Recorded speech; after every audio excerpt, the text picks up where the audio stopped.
that crap. Okay. Center yourself.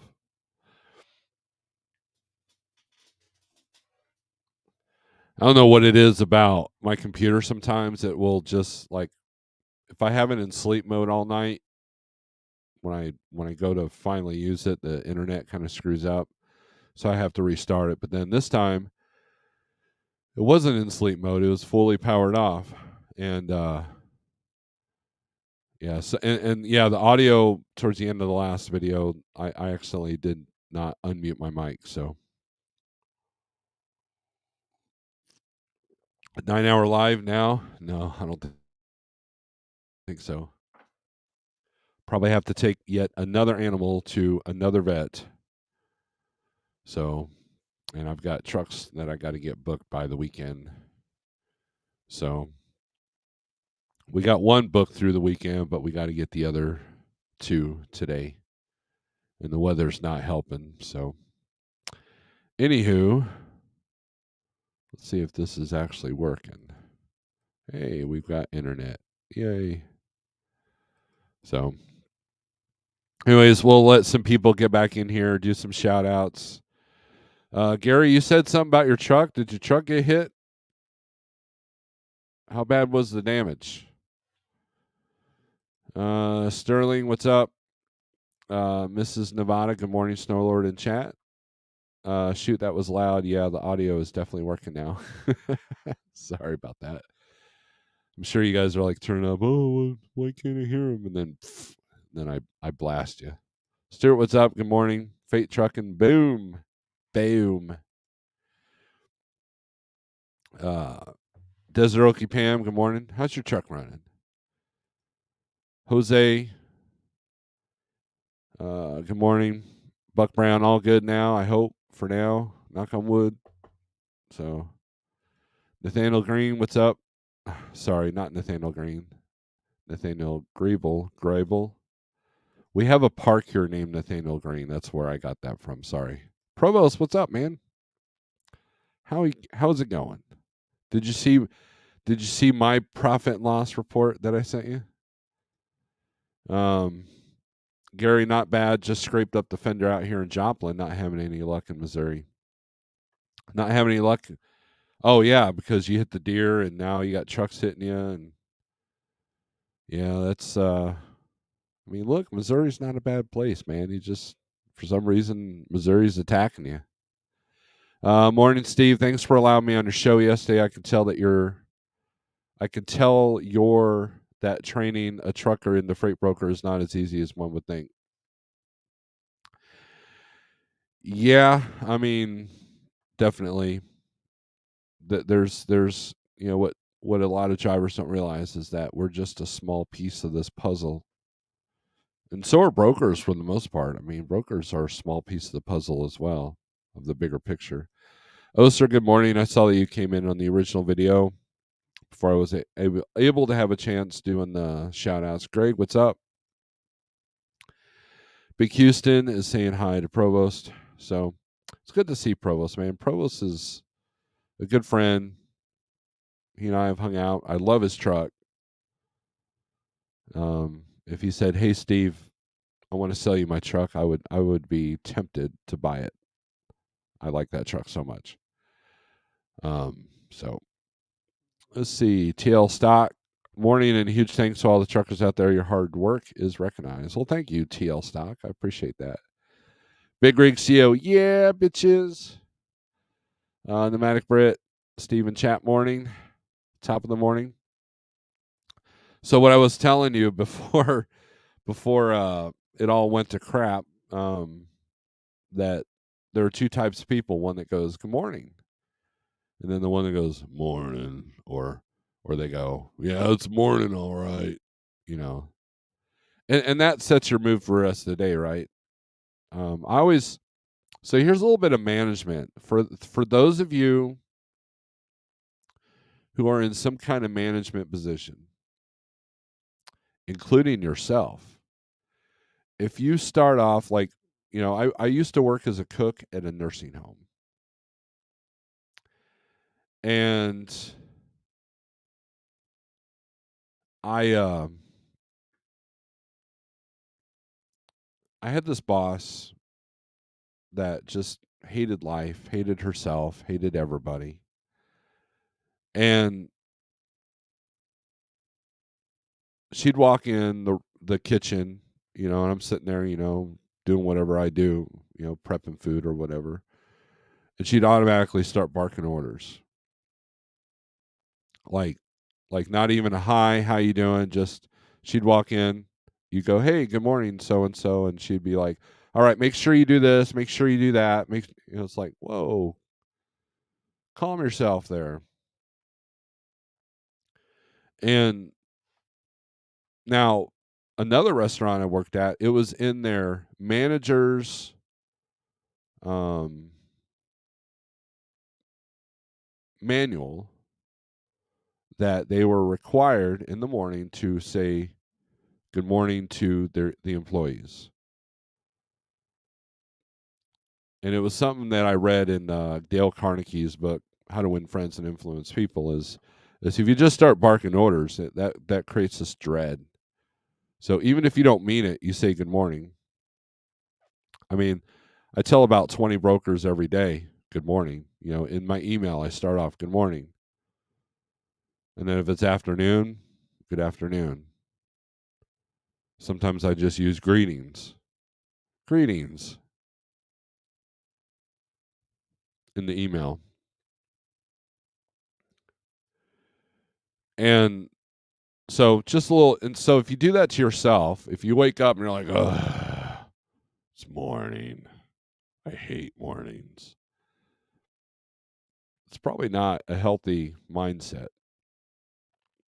Well, I'm going to tell you flat out, it's not a healthy mindset.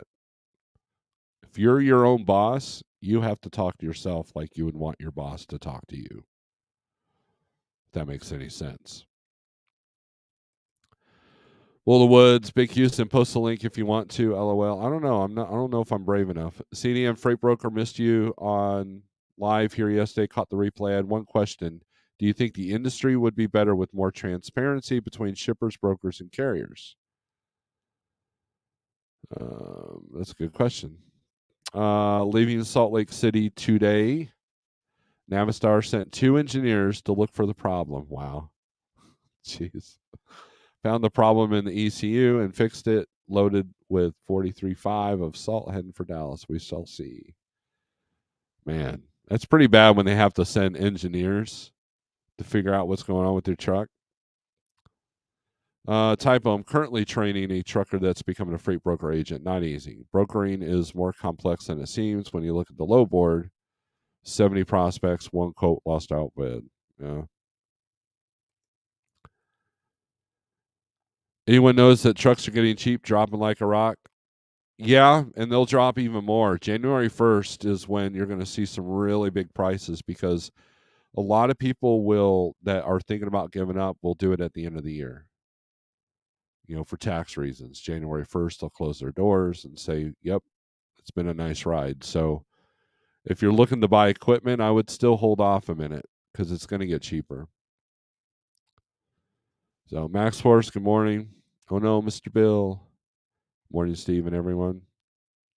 How much more transparency can you get? DIY, good morning. How's it going? How's it going, my friend? Gary Compton, no to transparency. Owner operators could drive long nose trucks. If we had full transparency, shippers would tell carriers to get more fuel efficient trucks, plus it's a race to the bottom. I agree with that.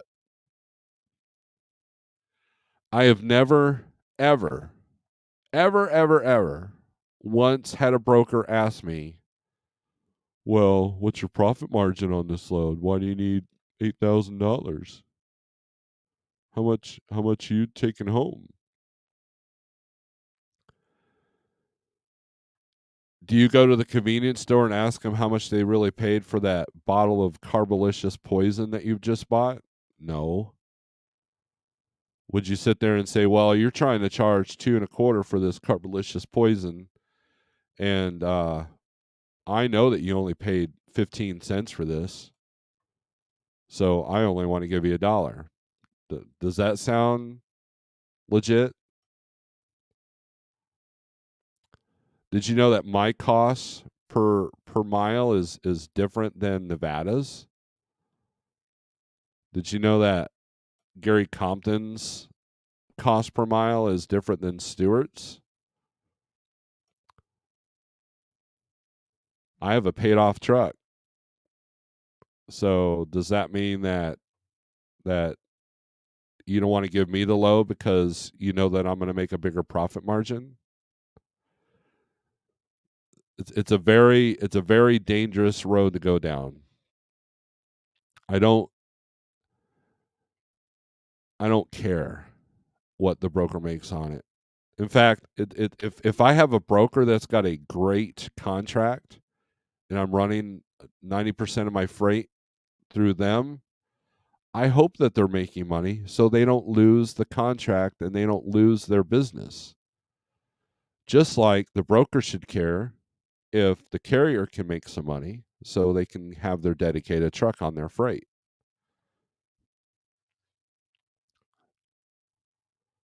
So you want transparency, do a, you know, most people can't do a business plan for themselves. Like, how many of you in this chat have actually put pen to paper, have done the math on how much you're really making? Really?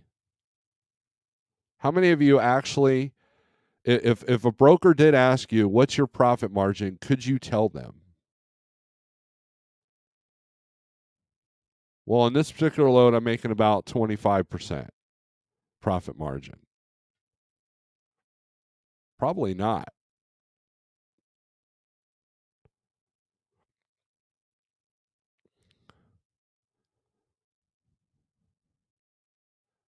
And if you truly did the math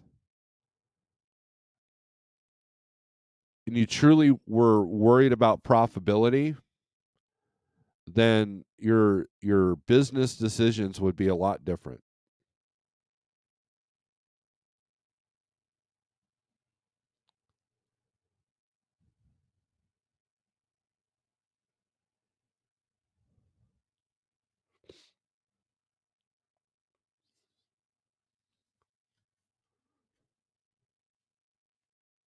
It's the game. You're in business. You know what? I mean, like, for example, I was looking at starting a record store. I was looking to invest with two other friends of mine. One actually had experience running and managing a record store. And so we went over costs of what you pay for from the supplier.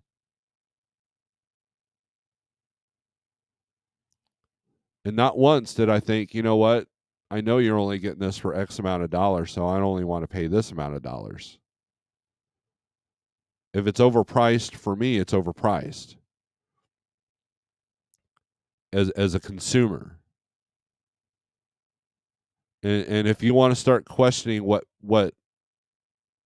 businesses are paying for their products, that's a dangerous road to go down.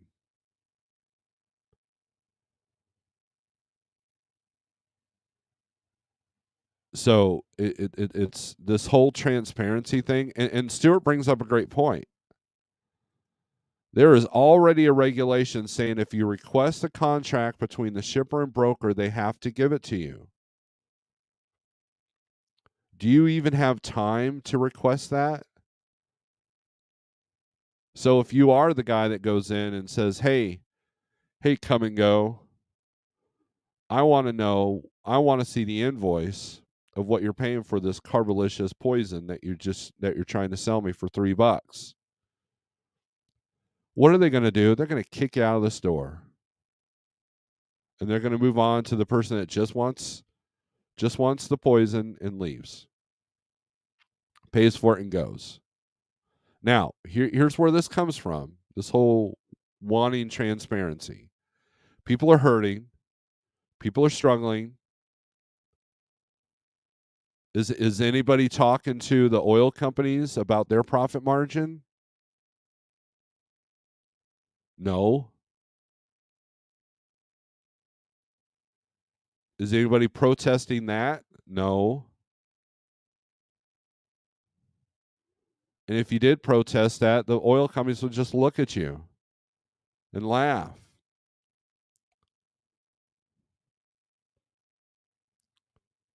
If Gary Compton gets a direct freight from somebody out here in Springfield, and I go up to Gary, I'm like, hey, you need to show me what you're making off this load. And then I can go in there and underbid him. Do you think Gary would want that? No. If I know that Nevada's paying $1 a mile for fuel and I'm only at 70 cents a mile for fuel, I can go in there and underbid Nevada all day long and make more money probably.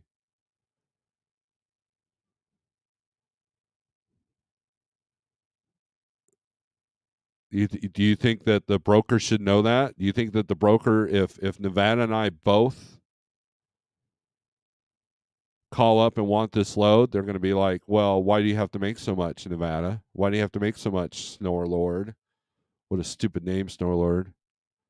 Huh? You should only have a 5% profit margin after fuel. So I don't get this whole transparency thing.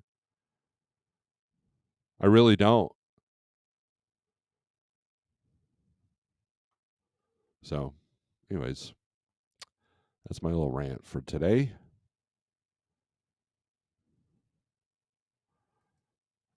Yeah, how them Ritchie Brother auctions looking? I haven't passed one in a while. I know there's one on 70 here in Missouri, and then there's one on 70 there in Ohio. Sterling, I want less transparency in the trucking business industry. So, if you lease purchase operators, if you had any idea what the company you're leasing from pays for those vehicles, would you still lease the vehicle? Have you done the math on a lease purchase? By the time that truck hits its second leaser, it's been paid for. This truck here was paid for 3 times. There was 2 different entities that leased this truck before me, before I bought it.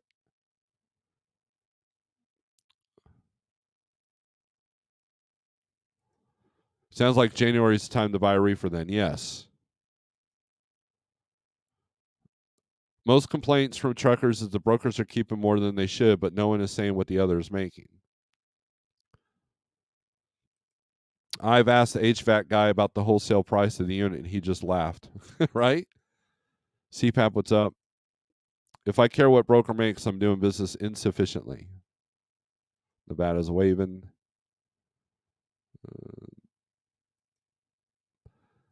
There's already, yeah, I've already read that. I have years ago. I do a profit loss on every load. That's good. I have a great mentor, Fate Trucking. Yes, you do. Come spend 2 days as a broker. Day 1, learn TMS, technology, sales. Day 2, go get customers. Let me know how loads you secure to post on low board. Just after 2 days, you will never mention transparency. And I don't think Gary's on that transparency train. Yeah, I'll get to your comment here. End of the day, I don't care what a broker makes. I only care what I make and the deal between me and the broker. Current load around 18%.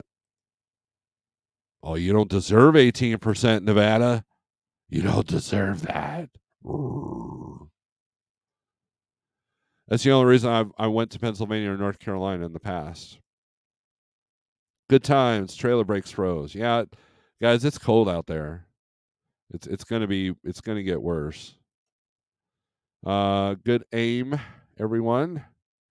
Transparency is a joke. It's a farce for someone who can't figure out supply and demand. That's exactly right, Mark.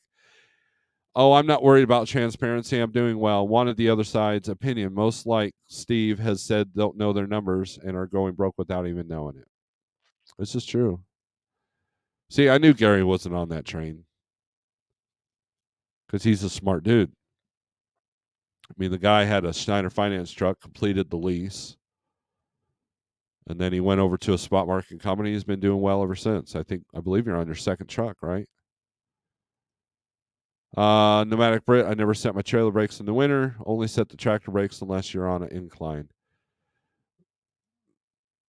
Yeah, but he might have been dropping and hooking. Also, if you're like me and don't idle and use an APU when it's cold, then guess what? The trailer brakes set themselves because it's I have an air leak somewhere. It's not audible. It just after about an hour, it's all down. Transparency would force rates down for good, and maybe that's why when the people go to the all right conspiracy time, right? Ready? Maybe it's in the government's best interest, the corporation's best interest, for you to crave transparency because they know that will drive the rates down and they'll no longer have to pay spiked prices. So if they gets it in your head that transparency is a good thing and that the government needs to step in and do this, then it allows the government to regulate profit margins, which in turn would bring rates down and make it very difficult to run a small business. How about them apples? You ever thought about that? Maybe you've been brainwashed to think that transparency is a good thing because that's what they want. How about that? You ever think about that? Because there's an intentional destruction of small businesses, and trucking is in the crosshairs, which is why you have a lot of people. Hey, a lot of people on YouTube are going to mega carriers. Why? Because they can't survive as a small business in these small companies like trucking or where Gary's at, right? So if people suffer and they beg for the government to come in and fix things, then they have control, and that's what that transparency. That's the path that transparency leads to. How about that? You got to look outside of the box. You got to look at the intentions of why things pop up when they do. What are the intentions of governing all trucks to 60 miles an hour? What is the purpose of that? It's about control and compliance, just like ELDs. And if you want nothing to do with that, then you're in the wrong industry.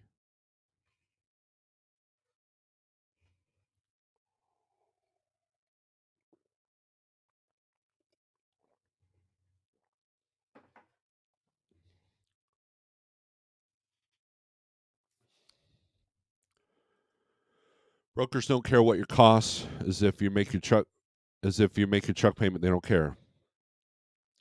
It's not their job to care. Their job is to move freight at the cheapest possible price with a profit margin that they can handle. That's it.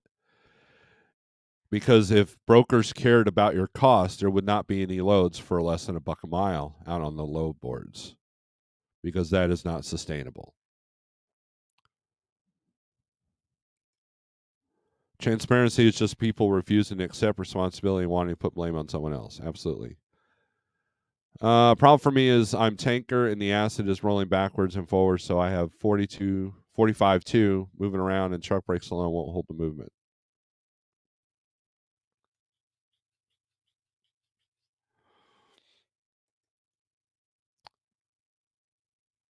Transparency is a company driver mindset, right? Yeah, and hi Shannon. So Sterling brings up a good point. If you're when you were a company driver, and I know a lot of you, most of you started as a company driver, did you ask your company what they were really making on that load? And say, hey, you know what? I know you're making about $2 a mile on this, and I'm only making 40 cents a mile. Ha! You better pay me more because I know you're making more. They would kick your ass to the curb. Yeah, I'm okay with people who are selling trucks. That's business. It's all good. I still feel like I got treated fairly on the price. What's up, Rin? Uh, you notice no one will come to a show and talk about transparency like Rick from PA, the guy who's going to New York and protest LOL, two trucks, LOL. Folks are focused on the wrong issues, right? And that's what I'm saying. DIY people are focused on the wrong issues. There's a bigger picture that you need to be looking at, and not squabbling over scraps. Okay, so let's say they make this rule that brokers can now only make 10% instead of the 20% that they're averaging. Now what? Now what you gonna do? Your fuel is still too high. Your truck payment is still too high. That big RV that you bought is still too high. Hey, but you know that the broker's only making 10% now. Does that make you feel better?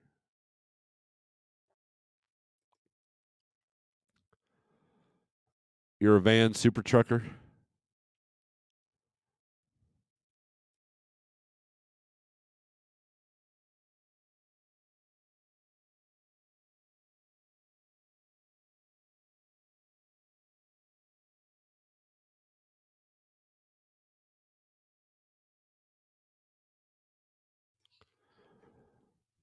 Sorry, I had to talk to the youngest one. Gotta gotta tell the youngest one good morning. It's snowing where you're at. Are you in Michigan, Big Houston? Uh, what do you feel is some of the issues, DIY? Says Stuart. Guys, if you're not subscribed to DIY, please do. He's got way better info than I could ever dream of. There are many ways to study market conditions. In my experience, construction is best indicator. If bridges, schools, retailers, etc., are being built, the spin-off to all industries equals good economy. Yeah, kinda. I know that for the last 2 years that there's been a lot of commercial real estate being built, and also a lot of warehouses, and all of a sudden, it just because they were anticipating not being the just-in-time platform anymore, so we can stockpile things to ease the inflation. So if we can get our products that are not perishable, like last year when they were cheaper, then it increases your profit margin. You just got to pay for the shipping from warehouse to warehouse. Chicken and the receiver drivers in line are getting a dose of the Snorelord. Hello, drivers in line. I'm going to make less this winter just running Texas only. Why are you just running Texas only? Just about paid off truck come April. My fixed costs drop, but the cost of my services do not. Well, because you got to have replacement costs, maintenance costs. I mean, my truck's been paid off for a year and it's had its most expensive year last year. That still didn't help me with my taxes because I got no more depreciation.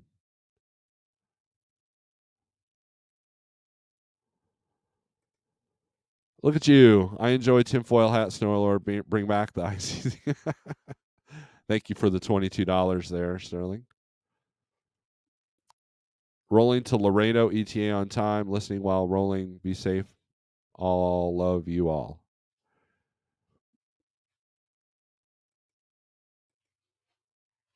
If it was up to me, there wouldn't be repercussions for asking for transparency, and brokers would be like real estate agents, flat, safe 7.5%.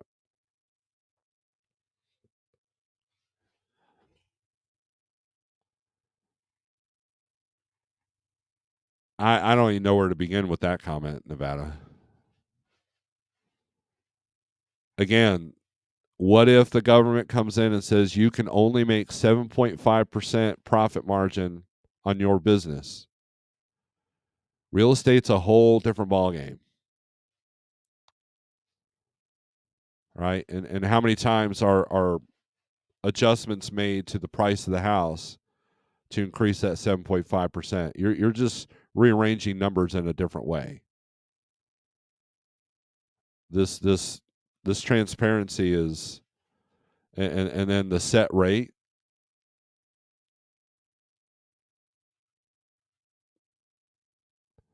So if the broker only gets 7.5% profit from what the shipper is paying, well, how much is left to pay you?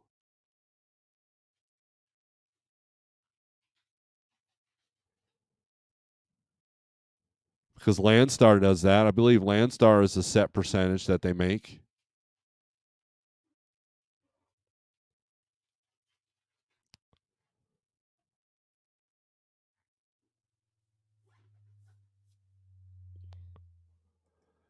If I had my way, I would take away all regulation except the pass fail test of business and understanding the transportation industry to become a carrier. Yeah, there needs to be a better gatekeeper coming in, right? Wheelburner, what's up? If a real estate agent made 50%, people would be up in arms. That is true. Want some company? Yeah, let me email you the link there. Copy. Because I don't want it to be open for them. Not that I dislike everybody else, but let's see, where are you at? I can't be here too long. I got work to do, but we'll let you in there, DIY.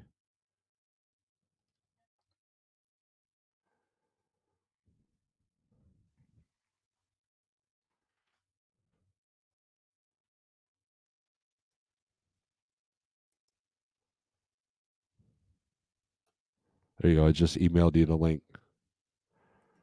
Brokers should just help everyone out and only put the loads out that are less than $1 a mile in a foreign language. That's just wrong. Cash is king. Good morning. Brokers ain't got no assets to risk, and they don't put the real work in. Middlemen in talking too much because they can. It's the industry, and I regulate them to a flat percentage. Oh man, you're going to trigger Sage and CDN with that comment because you realize that Rig Runners is a brokerage as well, right? Hold on.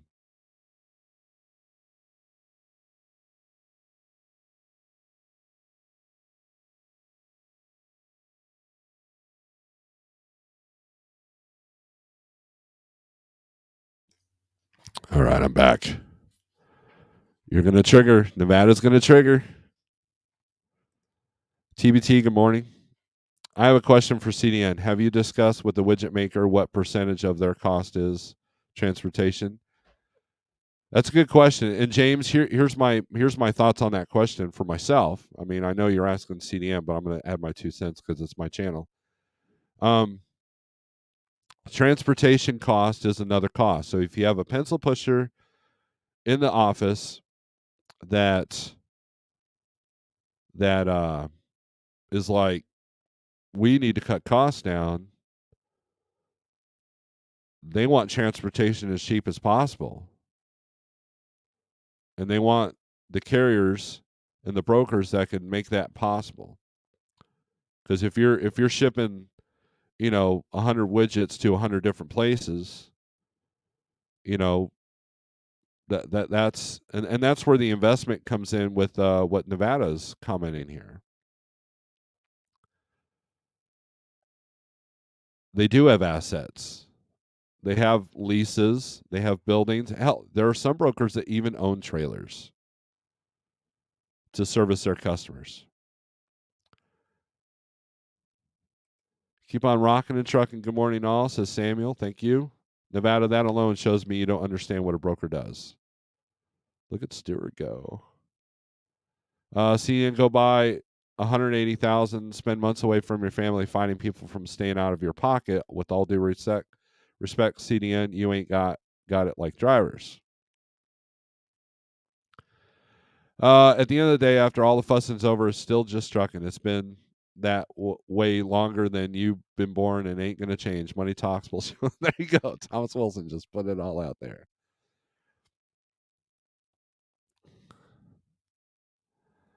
CDN, if you want to come in, I'll let you in too.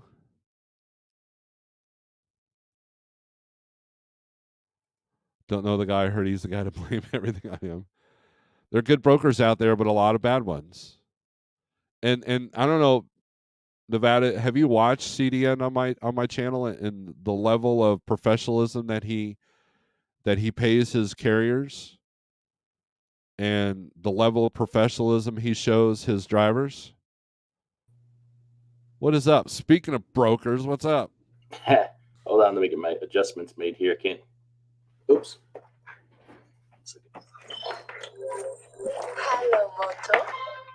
Hello, Moto. Hello, Moto.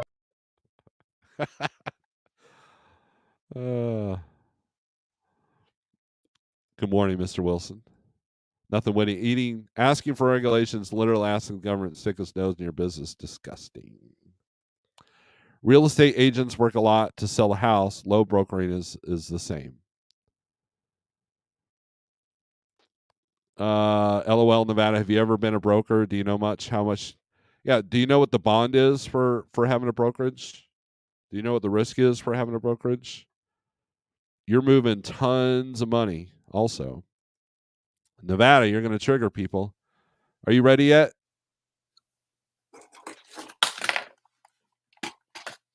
You want me to remove you? Are you good? Yeah, hey, could you call the driver direct? Okay, we'll do that. DIY when you're ready, just wave at me. Now you ready? I think so. Can you hear me now? Yeah. I wasn't plugged in. I brought you back in for a second. I saw that you're still on the phone with the broker, and you have the same problem I do. They call you instead of the driver, right? No, I needed him to call me or the driver, one of the two. Oh, okay. So, boy, where do we start here? It's gonna sound like I'm bashing people, but I'm not. But there's some things that got to be said here. To say the brokers make too much money or brokers don't do any work, they're just a middleman with no expenses is it's ridiculous on its face. It's not true. Until you've done it, you don't know. You don't know the amount of work that goes into it or the resources that it takes. So that's not a fair. That's not even a fair statement. I mean, you speak from experience because you do have a brokerage. Yeah, and I'm hemorrhaging money. It's an expensive endeavor. It's not just a bond and a computer and a load board. And besides, that load board is $500 a month for me. You know, insurance, load. It's a lot for even a small brokerage to bear. So that's not the case. And to say to cap it at 5%, what if their costs are 7%? You can force a company to be in business and lose money on every single transaction that they do. Is they're not going to be around, and then you're going to have the problem where only the big brokerages survive, and then you're going to be pissed about that because the big boys are screwing you or they're all colluding. Well, no, you set forth rules that the small business couldn't make it. So that's not something you can do. This is the United States, right? I mean, come on. It's no comparison to real estate. It's a totally separate business model. Keeping people from I'm talking about Nevada's comments. Let's be honest. In Nevada, I'm not picking on you, but like I got to speak up for what is accurate and what is not. Do that for a while. If you want to be a more well-rounded person, driver, business person, put yourself in the other side of the shoes for a couple weeks, couple months. You'll see, and you'll do things differently and better. You'll learn a tremendous amount, things you thought you know about the industry that turn out not to be true. We're gonna light this on fire, Adam. Ready? Okay, do it. Here we go. There's the link. All right. We have no assets at risk. It's not accurate. My everything is at risk. My credit rating, my reputation, my assets.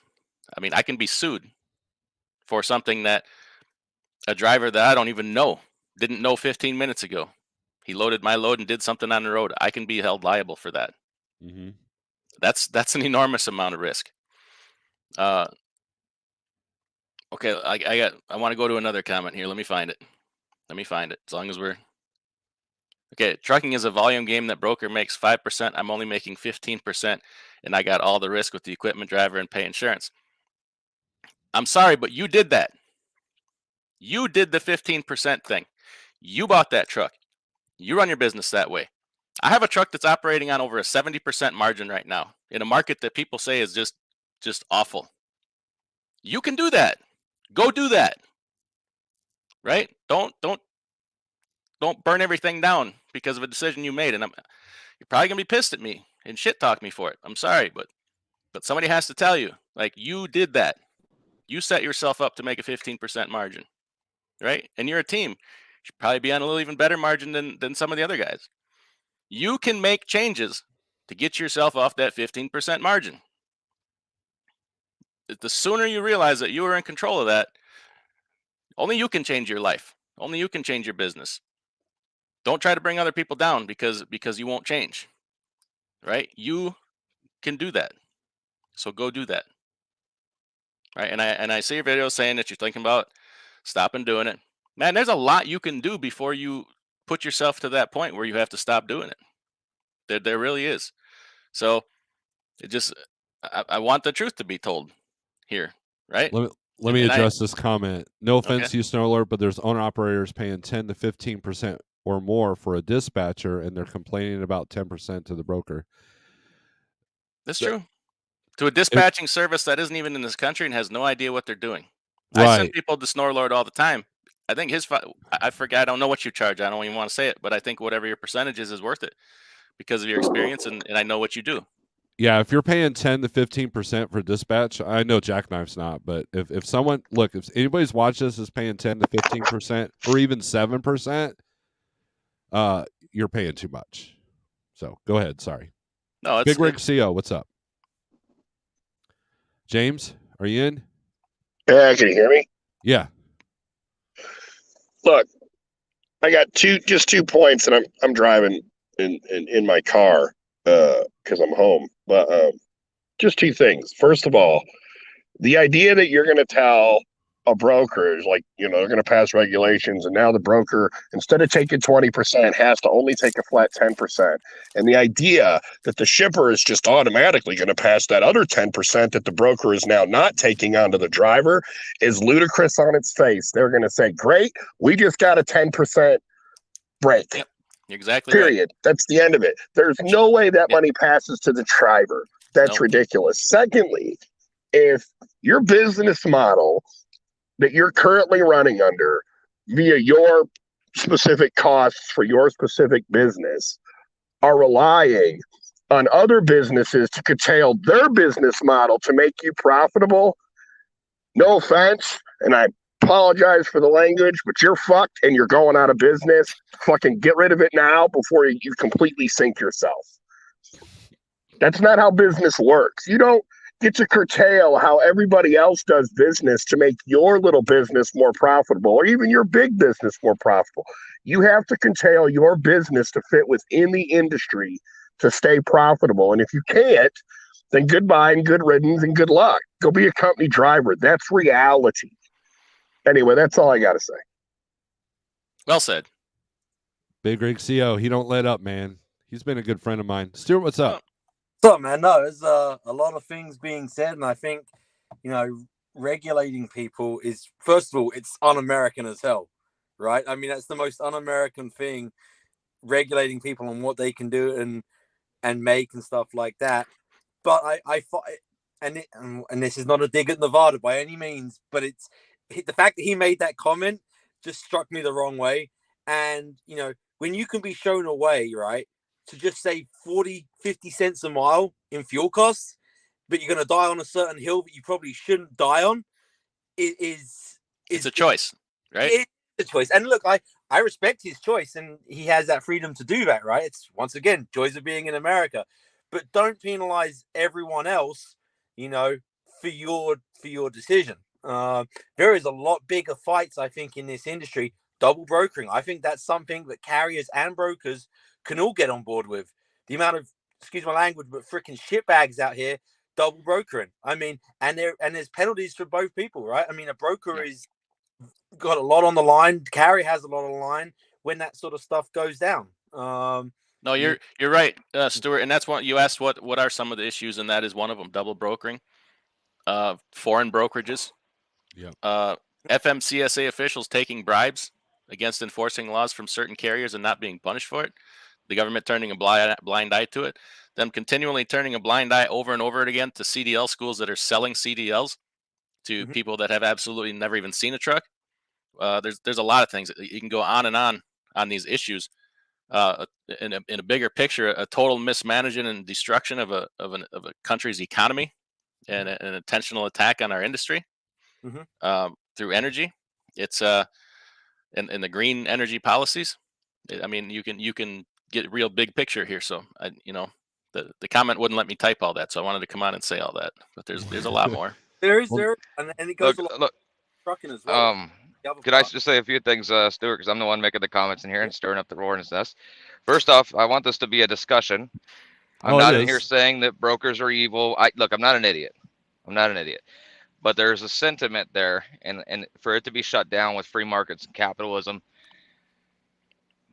I want to be respectful on Snorelord's channel too, and not cause like a shouting match or anything, because that's not the type of conversation I'm going to have. Out of respect for Snorelord and your channel.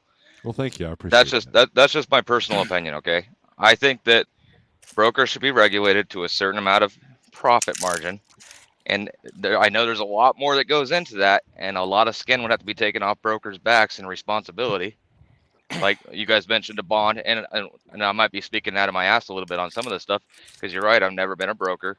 I've never done it, but I do know that you're when you go to rebuild your telephone or your computer that you're sitting at your desk doing all your work at, it don't cost you 35 grand.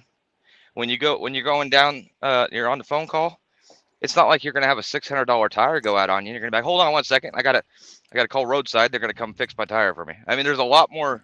Yeah, but one that's carrier, on the Nevada, driver than on the carrier than on a broker. And I think that when a broker is making 40-60% on a load, it's ridiculous. Why do you think? Wait a minute. Why can somebody say just automatically that that's happening without any? I mean, do you have documented proof of that? I mean, I'll send you a video. There's a broker out here in Cheyenne right now. He's got loads pushing for 285. He's talking about how he's screwing the driver for $135. But yeah, as a broker, that's like very out of the ordinary. I don't know. Yeah, as a broker though, I post loads for $6-7 a mile, and nobody will even take them. I'm keeping $25 of the freaking load, and that doesn't even cover my factoring fees. You go get all the freight. I'll go get a reefer. That's what and you tell me where to go. You call me and say, hey, go here, and I'll go there. I'll do all the freight you want in the world. I'll be out here for 6 months. You just keep them coming in. You call me. You got this one. Boom, it's done. No questions asked. I have a couple questions. Can I jump in? Can you hear me? Sure. Here we go. Another broker. Another damn broker. Okay, so, you got $7 a mile, Sage? Because I'll tell you what, I'll go get an RGN. You send me a couple tutorial videos, and I'll get that baby strapped down. We'll get it across country. Well, a couple things. Yeah, and I have no problem, and I understand the frustration, but most of the frustration are coming from people that run the overflow boards, right? You guys, you're running the spot market, the overflow board. Pure spot, no customers, no networks. So that's a very small 4 months. I built a little network, small. Yeah, so that's a very small percentage of the freight. So let's go with your idea that because you have $30,000 rebuild, you should make more of the money. So let's say I'm a lawyer and I graduated top of my class, but I got a full ride to go to law school. I didn't pay for law school. I didn't pay for anything, but I made damn good defense attorney. Like I win every single one of my cases. So I don't have much invested in this except for my time and my knowledge and the fact that I have extremely high IQ. You now commit murder. You 100% want me. Can you dictate to me how much I can charge based on the fact that I don't have college loans or anything? Sure. If the federal government comes in and says you have the right to be appointed to that guy, so you ain't even talking to me no more. You're talking to the government. You just got regulated to defend me. Private attorneys don't get work for the government. Right. They don't work for the government. Unless they, well, now we're talking law. See, there's specifics and everything that could have an argument in this. You can take a free public defender, but now your life's on the line, bro. Or you can hire a lawyer and pay a real lawyer to come in. Which would you prefer to take? I know you're going to say what you want, but most people would say, dude, if I can afford, I'm taking the lawyer. I don't want to go to jail. It's going to depend on the pocketbook, of course. Yeah, if you could afford. So now, if you guys want to regulate. So if there's somebody that's just taking freight off of here and put it here, how do you tell me how much money to take? I'm going to name some stuff. So, and do you have any cross docking facilities you could call to offload containers, cross dock them, and put them on another trailer? Do you know how to do that? Yeah, I could look one up and find one. I've done it before. Do you have any contract that you can work with one that's willing to work with you right now that has room and stuff to do that? Do you have any freight forwarders you can work with? Do you have any drayage companies that, I mean, the problem is that you guys think that, I'm going to break this down for you. Smart people make more than dumb people. But here's the thing: you're talking about you've built a network of Correct. relationships through what? Using your phone and computer, and maybe you've flown down and you've shaken a couple hands at times. But you can do that too. You can do You that. can do that too and make that money. But knowledge and intelligence. Absolutely. If like you have to get your own numbers and your own authority and represent yourself in most instances. So, my problem is that nobody takes and that's way regulated. It's not as easy as you think, right? Insurance cost it prevents stuff from like that happen. Nobody. So there's a lot of things that prevent drivers from doing that. Just like you guys want to discuss a little bit about the bond and some of the hurdles that would make a flat percentage rate unpractical for you. I'd love to hear that. Nobody takes an effect of knowledge and intelligence. Nobody wants to pay for that. You want that free. All right. And the internet has basically given this to you free. Like, I'm not doing anything you couldn't do. You just won't do it. Like, no, it's not. The industry is not set up for it. Yes, it is. In a general sense. In a general sense for general people. One thing. Nevada, you get mad at me for this. You're like everybody gets a trophy. You want equal outcome. The equal opportunity for everybody is there. No, it is anytime there. somebody you want to change criticizes it to get equal outcome. Okay, no, and I argue against that because anytime somebody criticizes the brokers and how much they're making, it turns into free markets capitalism, and that's bullshit. The brokering industry is messed up to where they could dictate that they're going to give you at cost, operating cost, because we all know that we're all close to $1 per bill. Not just me. I know I get 5.6. Okay, dude, so what's an operating cost of fuel for, like, let's say one of your trucks? Because it's up there. I never have and never will give out my numbers. Hang on. Okay. I don't dictate my price to the carriers who know their pricing. Like, when I have a direct customer, I have a load. I say, well, I know which carrier to call. I call the carrier. I say, how much for you to do this load? They give me their price, and I go back to the customer and I sell myself on top of that price. That's how real customers and real carriers outside of the spot market work. The problem is you don't have, like, here's the thing.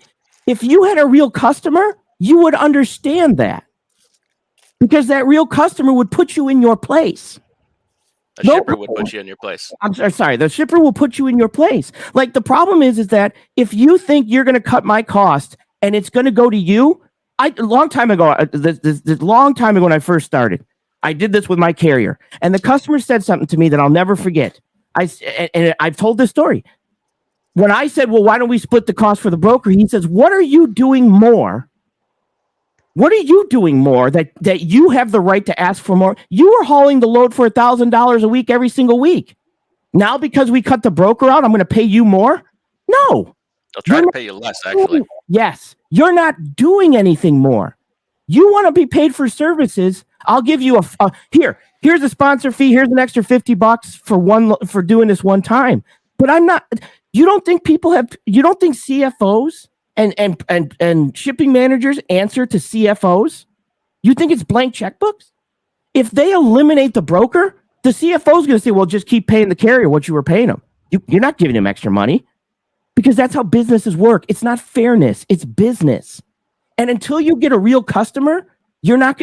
This is what I have a problem with drivers. Until you interact with real direct customers, you are going to constantly think that, well, brokers should have a minimum. Well, then the problem isn't. Let me just stop you just for a quick second. Isn't the industry set up right now that shippers and receive, like, their customers that are shipping a product, they are basically, okay, so I need to ship something. A customer's like, I need to ship something. It needs to go from here to here. So what do? They go to a brokerage and they say, I need. No, first they go to carriers. Okay, so they might have a network of carriers that kind of came in and shook hands, and then if that can't get covered there, then you're saying it's going to the brokers. Mm-hmm. Yeah. So because what you're thinking is actually happening with AI, but it's not going to benefit you guys. It's going to hurt you guys, because AI will tell you how much this load will pay. A computer program is going to tell you how much they will pay you, and then I'm just going to take my profit on top of that. So if I take 10%, 20%, whatever I can get that other broker's not going to undercut me, you're going to get. Yeah, Surge is a perfect example. There are brokers that flat out says that they use the AI pricing, And if you call on a surge load, you might get them up $100, maybe. And they're always about 20% lower than the 15-day average, depending on the scenario. So what Sage is saying is true. Can I add in there, Nevada? You said the brokers dictate the price to the carrier. We've all seen it. I mean, that comes from the spot market. You're saying, and I see that. But we've all sat there on the spot market. Well, we're going to wait for this to go up. Well, they're not dictating a price to you. Now you're waiting for the price to come up. So nothing's being dictated to you. It's just no one's willing to take it at that price. It comes back to supply and demand. But that comes back to the AI thing is instead of it waiting to find naturally where that bottom number is, AI already knows that before brokers put it on there and gradually increasing the price by $100. AI instantly knows that. Instantly, it's there. It's like, okay, this is what we're doing, and someone's going to take it, and unfortunately, it's going to be a carrier which probably has the lowest operating cost and can still profit. I mean, that's the reality. Or somebody that has a completely different goal than. Oh, sorry. Let me ask my biggest thing with this is just that, like what I was just saying, and what I was trying to get to is that by having the brokerage there, it's basically putting a wall between the customer and actual carriers and drivers out here. I disagree strongly. No, it's not a wall. It's not a wall. Okay, and I'd love to hear why you guys disagree. Okay, real quick too is it's a sale. Who is your sales department, Nevada? Hi, my name is Kyle. Who is your maintenance department, Nevada? Depending on where I'm at.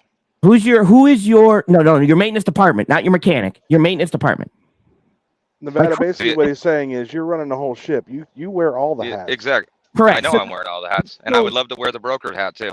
Okay, so no industry works without a marketing and sales department. Even McDonald's has ones, and you know McDonald's. Why would they need one? They have one, right? You don't even have one, and you're trying to run a business without one, and then you're complaining about the fact you don't have a sales department and you're not making enough money.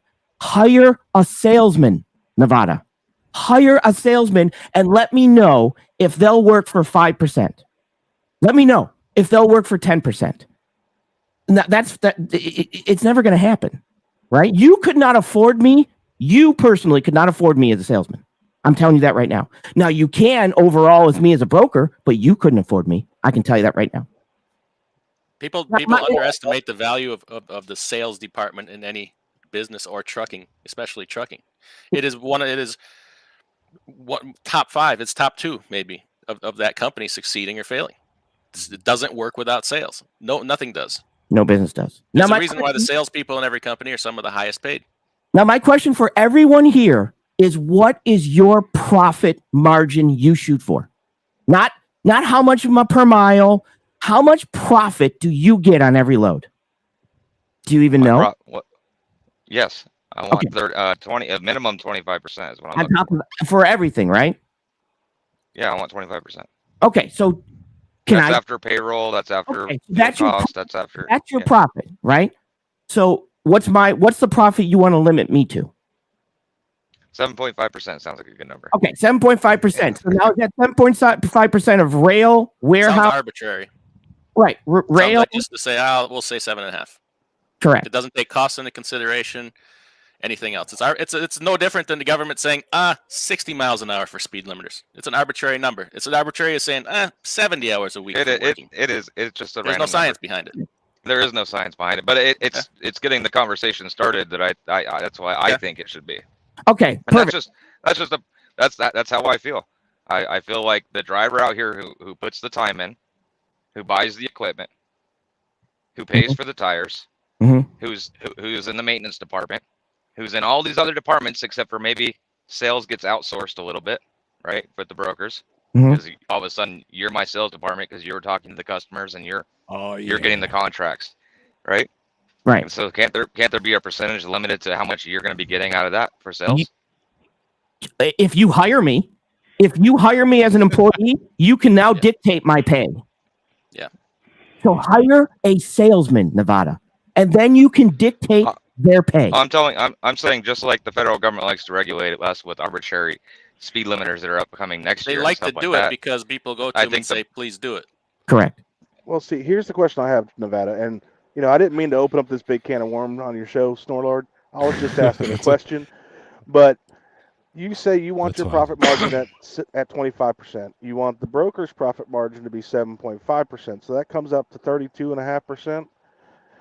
So if you had profit margins at 32.5% between the broker and the carrier, what do you think the load's going to pay? Not only that, but I've not heard anybody suggest the shipper's margins and what they Correct. can pay. The only one watching out for the shipper's margins is the broker. And it's a big thing. It's a partnership. When you are hauling 100 loads a day or a week for General Mills, you have very intimate conversations about budgets and margins. Yeah, and just so you guys know, don't get me wrong. I'm just putting this out here. This is how I feel. Absolutely. And there's a lot of frustrations in the market and the high fuel costs and a lot of things going on in the trucking industry. Because if you had asked me this, if I would I be making a statement like this, let's say a year ago? Yeah, here you go. Why? Why the heck would I? Because you know what? I'm profitable. Mhm. For consistency. It doesn't matter. If it's business, yeah, if it's business, it's business. When times are good or times are bad. Not only when times are bad for us. Business is something you conduct all the time. I call a broker, and it's not just here's what here's price. I say, well, I need this. Buy. So basically, it's like real quick, one more. So in your business, this is what I told Piglet I had this conversation with a long time ago, but before he went under. I asked him the same thing. You want to wear every single hat. You don't. When you hire a salesman, okay, you have CFO, CEOs. Those guys are paid a lot of money. Your sales department is one of your highest paying departments because they bring money in. They bring money in. So if I'm going to bring you money in, you're going to pay me a lot of money to bring you money in, right? You cost money. You cost my business money. Remember, business is about algorithms. It's not about people and feelings. You're just an algorithm. Are you making money or are you losing money? That's how businesses are looked at in real business, right? If you're losing money, you're fired. If you're making money, you're kept. So the issue is that you're trying to run, you don't have the mindset of a business owner. You have the mindset of a truck driver. Because I did what you did. I went from CDL, owner operator, got my brokerage, got a carrier. I've done that. So I think that just like you said, that's a pretty broad stroke statement you just said there, and maybe half-witted insulting, saying that I'm just a truck driver mindset. It's a business mindset. No, if I got somebody there's that cost I feel is and there's cutting revenue into the business. In a business, some things are pure cost. In a trucking company, a safety department is pure cost. They generate new revenue. In a trucking company, drivers are pure cost. They do not sales and bring money in. They do the work that allows them to be paid for the money that was brought in, but it's cost. It's not feelings. It's how things are categorized, is what he's saying. Right, because if you were running there's no insulting intended in that. Right, if you were running a business, you would have a sales department, a marketing department, a finance department. You would have people that did this.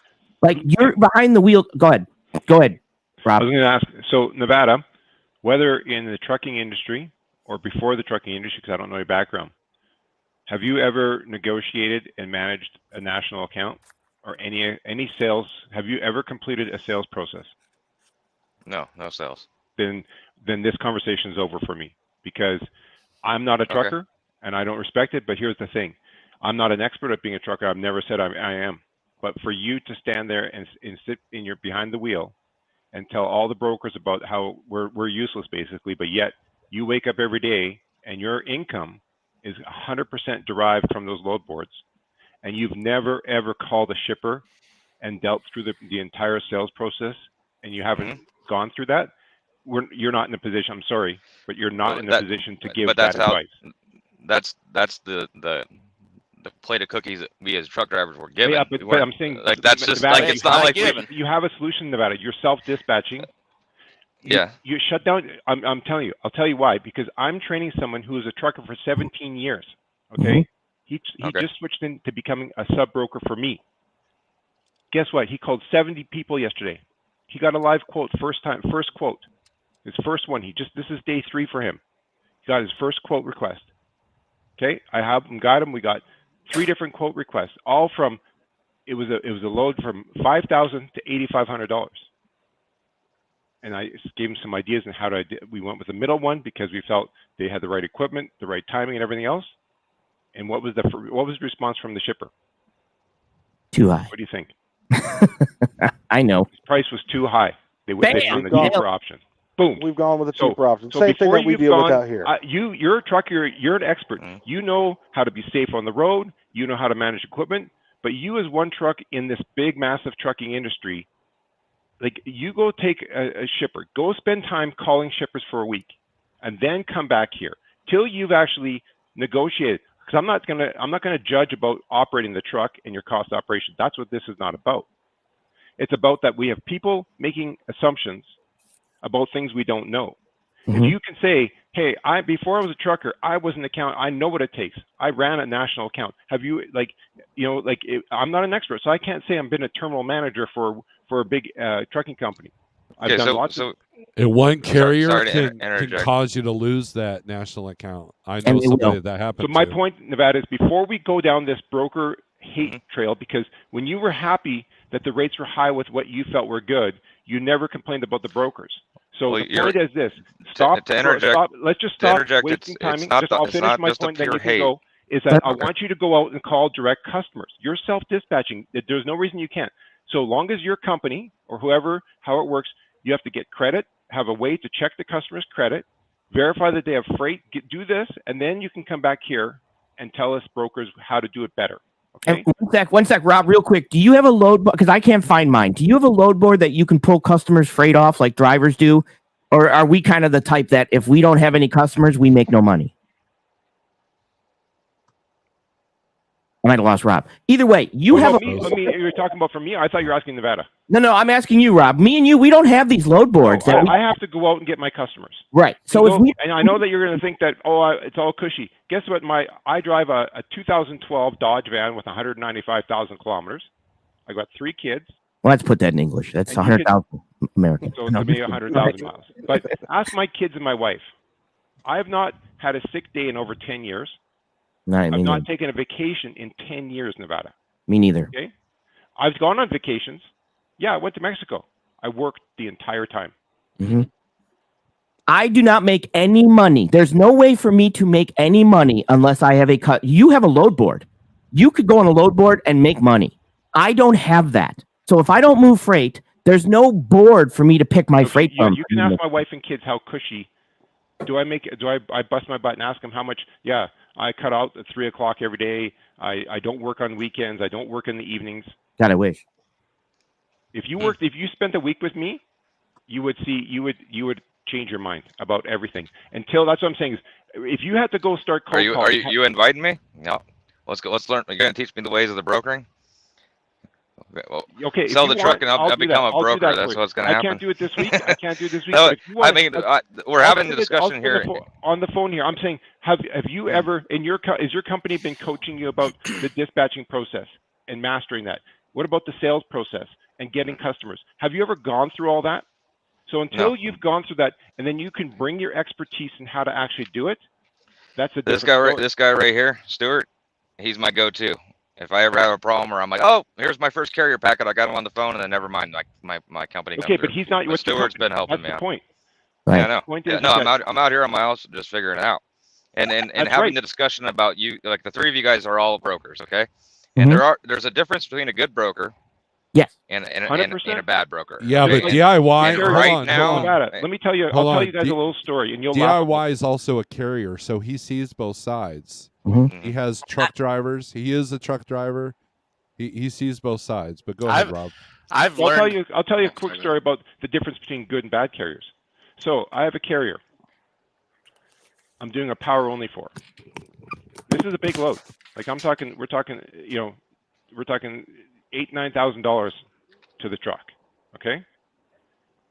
Send this carrier I worked with before and did a great job exactly a year ago on this load.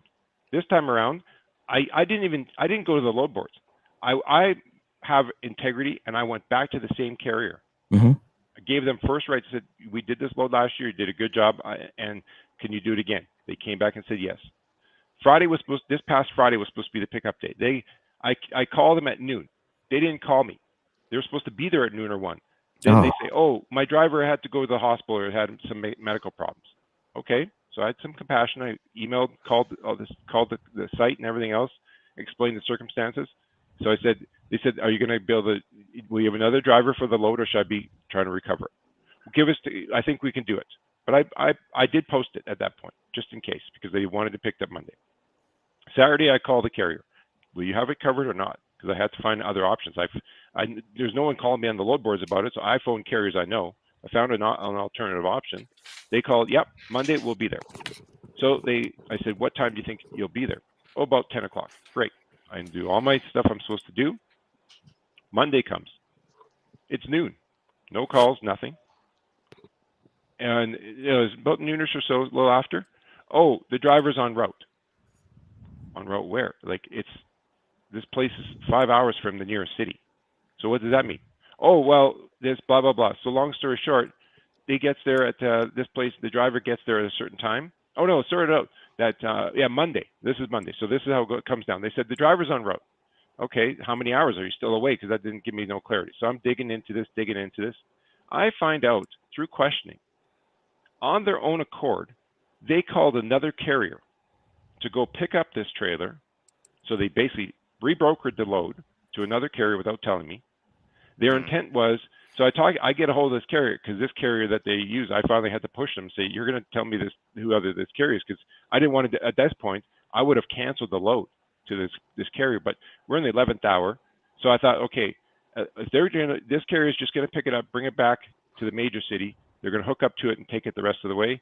Okay, I'll make it work. So I forced them to tell me who the other carrier is. That carrier happened to be in our system and was an approved carrier. So at least I had that, because I thought this carrier is no good and they're do not use list carrier. So I talked to this carrier, find out that their agreement was they were just going to pick it up and leave it at a truck stop unintended. Well, I put the red flags there. So now I luckily have carriers in this area.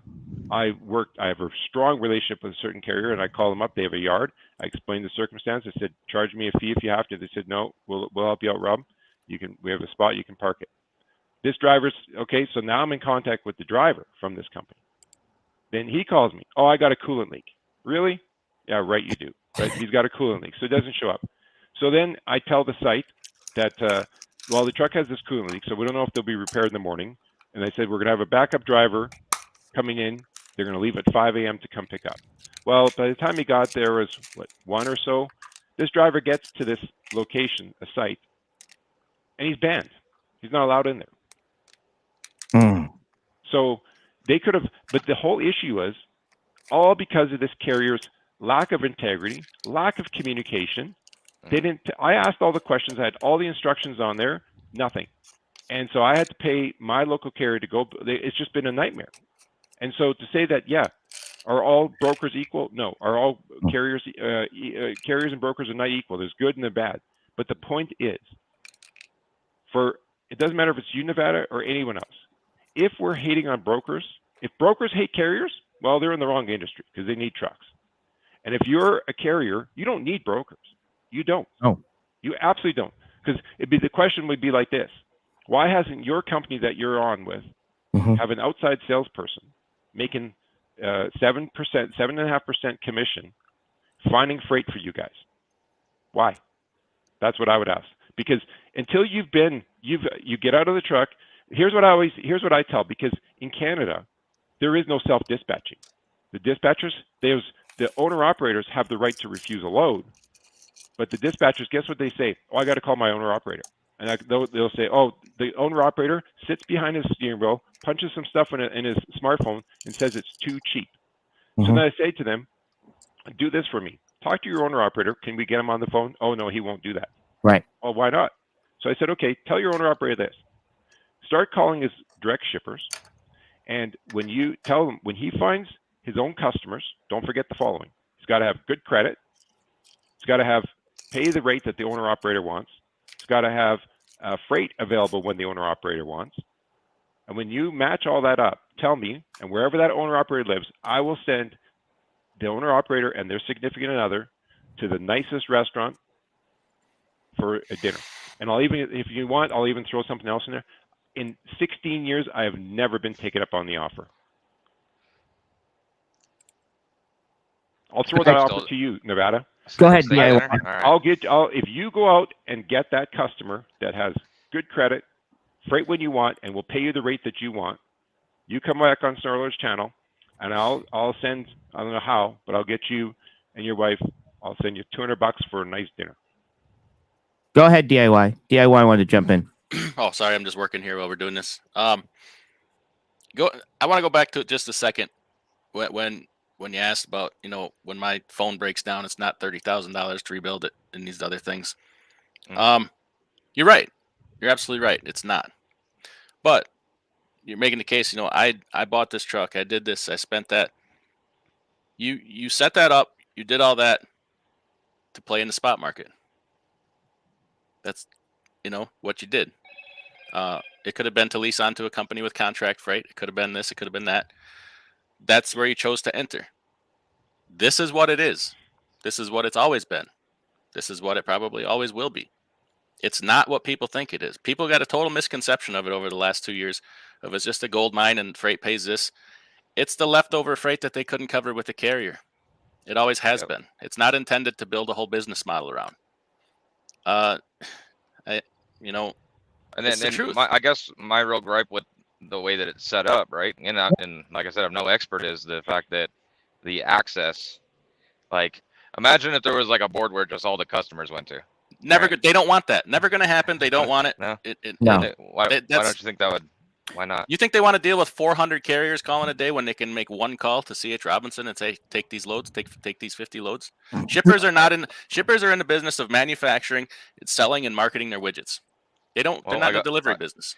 We can go back to sales. I mean, how much are we going to pay a sales guy, right? What's the value of a sales guy? Why is that on the driver? So Nevada, can I ask you a question? Yes, sir. I'm looking at an email from August the 26th at 12:49, so 11:49 your time. And I sent an email providing you were just new into the game of self-dispatching. I watched the video of yours, and I know you were frustrated. So I gave you a fairly lengthy email with some articles. Yep. Did you read that article? Twice? Once? Without it, nothing works. I skimmed over it, but there was a lot of things going on at the time. But I know the basis. Read that twice. Read that article twice.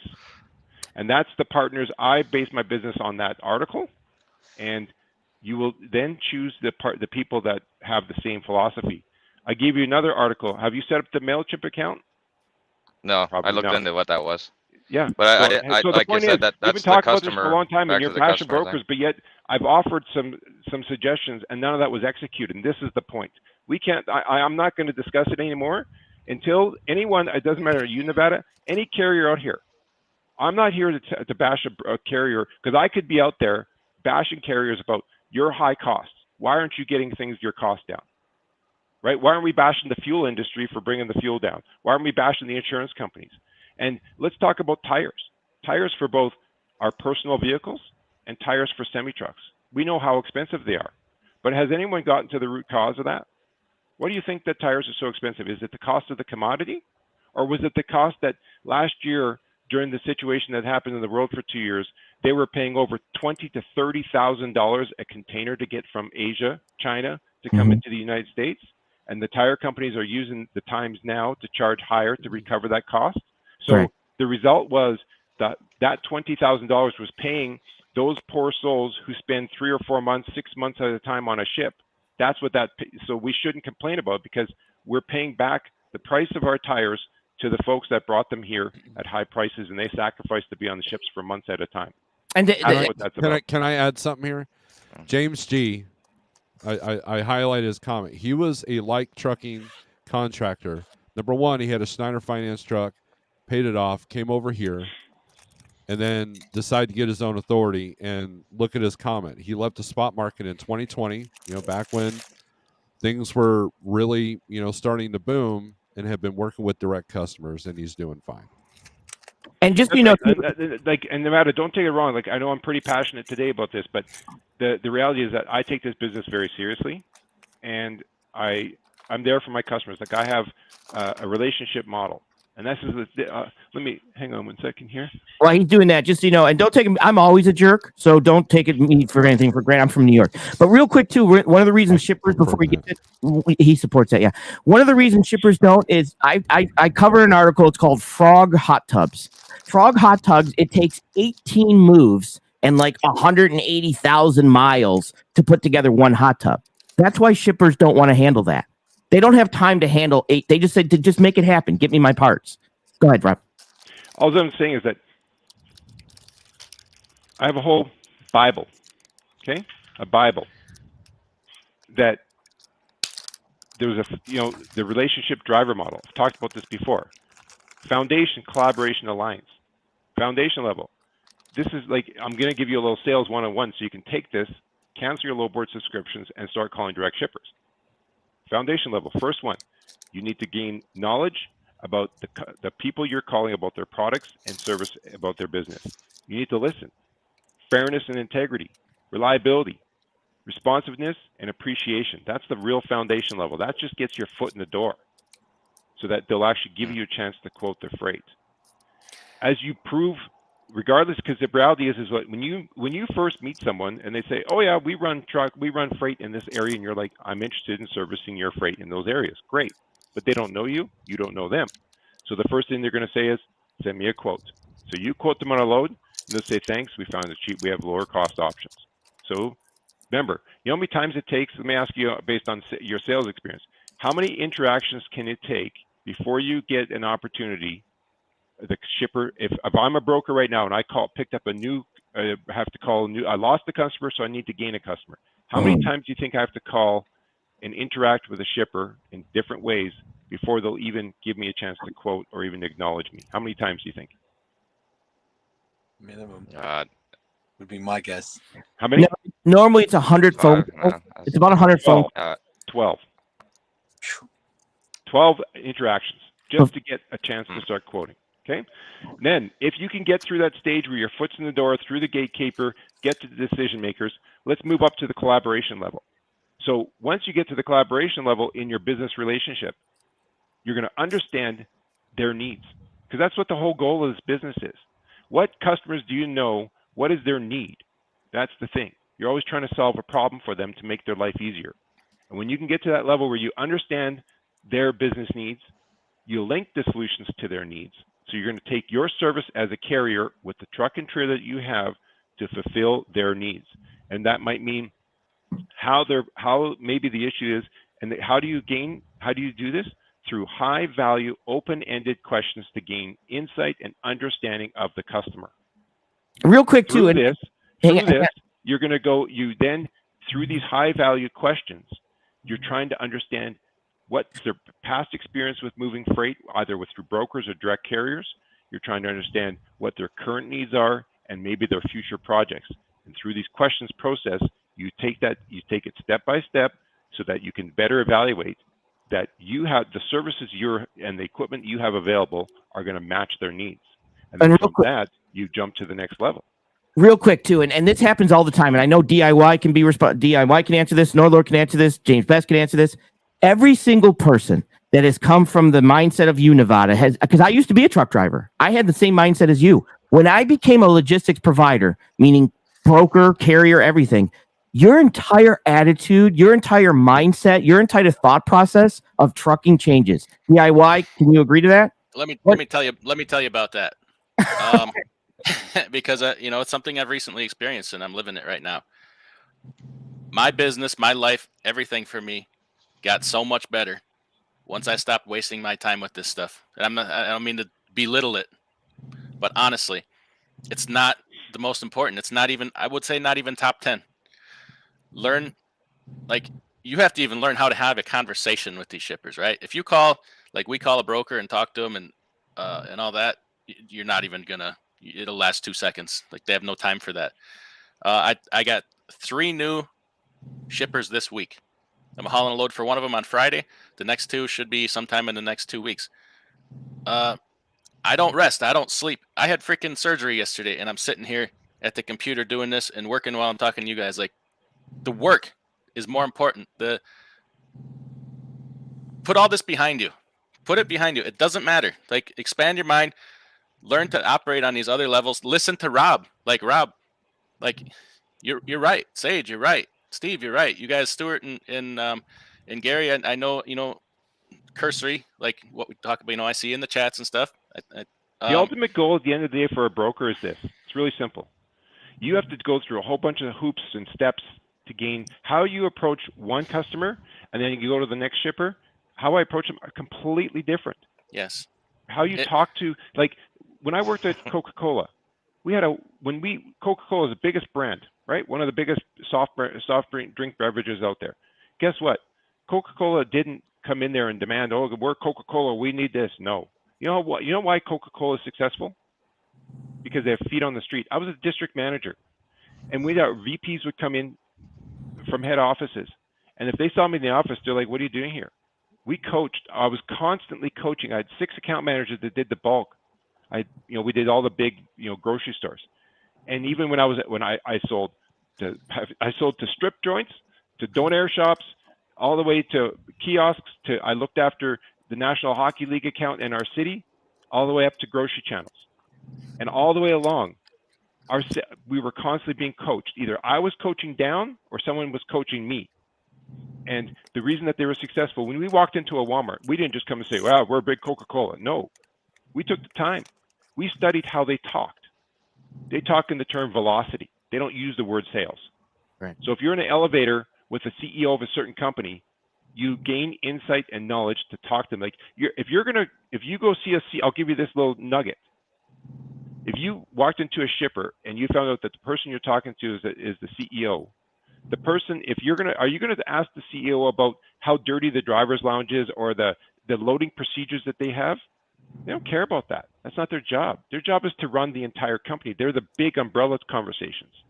So you're not going to talk to them about the nitty-gritty things. You're going to talk to them about what projects they have, what's the scope of the business, where are things going with their industry, to gain insight at a top level, because CEOs talk top level. As you go down the chain and they say, hey, yeah, deal with the buyer. So now the buyers are dealing with the pricing. When you get into the shipper levels where you can get into like, hey, you know what, I've picked up here 10 times. Is there, we've done this process. I was just thinking, is there maybe an option that we could consider the following, right? Maybe to prove this would make it a little bit better for you because of this. And like, right, when I was at Coca-Cola, one thing that I learned, I would come into, if I walked into my sales manager's office, because I've seen it with other salespeople, they would come in and complain. They would say, guess what would happen? 2 things. So one, if I walked in and just says, oh, I lost this account. It's really, I lost this account. They weren't interested. If I came in and says, Pepsi came in, took number 1, for me to get the business back, I'm going to have to do the following. It's going to cost this much money. I've run the numbers. I'll increase my sales by this much by doing the following steps. Can I get the funding for this, this, and this to do this? Done. And then often we would have a product like in Coke, a certain flavor of a certain iced tea or a certain, flavor would get discontinued. They'd say, okay, we're going to discontinue because the sales aren't there. Their sales, oh, you're going to take away my commissions and all this stuff. I would, as a district manager, I'd run the numbers. It's 10 cases that you sold in the last quarter. You can go sell 1 extra case of Coke at every store, and you're going to offset it. I was in charge of the bulk, and when my sales manager would come to me and say, okay, Rob, we need to, like, Christmas time is a big season for beverage sales. I would take my city. I would have to sit back and manage the entire city and come up with a plan. I didn't just I learned from a person, a coworker, another district manager, because when I first started, I used to get this, like, my district manager would send a voicemail before we had cell phones. You get a voicemail. Guys, we need to sell more cases today. Click. So instead, when my manager came to me and it was month end and we're short sales, he'd say, we need to sell extra. I didn't just call my guys, hey guys, go out and sell. I would take where my guys were selling that day. Okay, you're going to be at the certain, I'd call up Bill. He liked golfing. Bill, and this is a real guy. Bill, he liked golfing. I'd say, Bill, you're going to be at the wholesale club or Costco. You're going to be at the wholesale club today or this grocery store. I knew all the managers. I knew all the players. I'd say, go see so-and-so, work out a deal on this here to get another truckload in today. And if you can sell that, there'll be some golf passes sitting on in your tray. Next guy, he liked something else. I would figure out where he's going, and I would communicate what he would like to listen to. I didn't just send a generic message. If I spoke to everyone here and sent you guys all one message, you're not going to interpret it. But if I spoke to you, what makes you important, then you're going to hear the message. So the point is, when you're in sales, if you come in and if you were working in a sales environment and all you did is just came in and whined like, oh man, everyone is doing this and everyone is all my people are just underbidding me. Guess what? You're not going to last long in that sales job. Your job is to find solutions as a salesperson. So right now you're in a situation, you need to find solutions. And if brokers are not your solutions, you need to get away from the brokers. And my suggestion would be is don't get away from the brokers. Continue doing what you're doing.